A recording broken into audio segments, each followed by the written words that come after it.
অবৈধ গণতান্ত্রিক সরকার, জনগণের ভোটের সরকার নয়। তাই আধিপত্যবাদের বিরুদ্ধে, আজকে এই হত্যার বিরুদ্ধে সীমান্তে আমরা প্রতিবাদ করে যাচ্ছি। বাংলাদেশে গণতন্ত্র প্রতিষ্ঠার আন্দোলনে তারেক রহমানের অবদান অবিস্মরণীয়। তারেক রহমান যে কর্মসূচি দিচ্ছে, সেই কর্মসূচি অক্ষরে অক্ষরে পালন হবে ইনশাআল্লাহ। স্বৈরাচার ক্ষমতায় টিকে থাকে রাষ্ট্রীয় যন্ত্র ব্যবহার করে। সেই রাষ্ট্রীয় যন্ত্র আপনারা ব্যবহার করে বিএনপিকে নির্মূল করতে চাচ্ছেন। ইনশাআল্লাহ বিএনপি নির্মূল হবে না।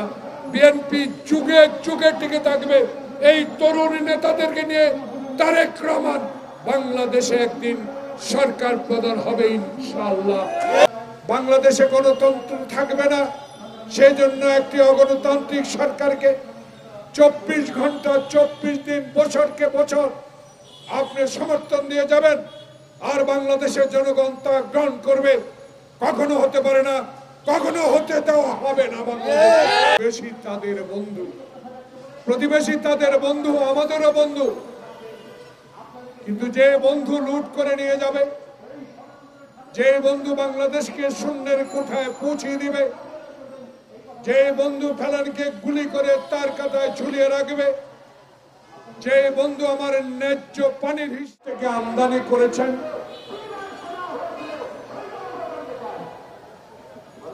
$2 কোটি টাকা দিয়ে,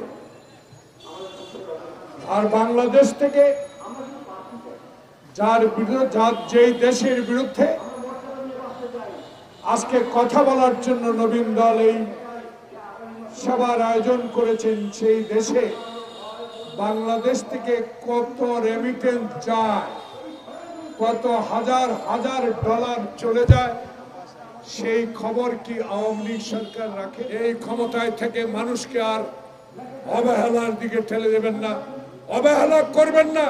কারণ যে জাতি যুদ্ধ করে দেশ স্বাধীন করেছে হাফ প্যান্ট পরে খালি পায়ে, সেদিন আমাদের অঙ্গীকার ছিল 22 পরিবারের বিরুদ্ধে।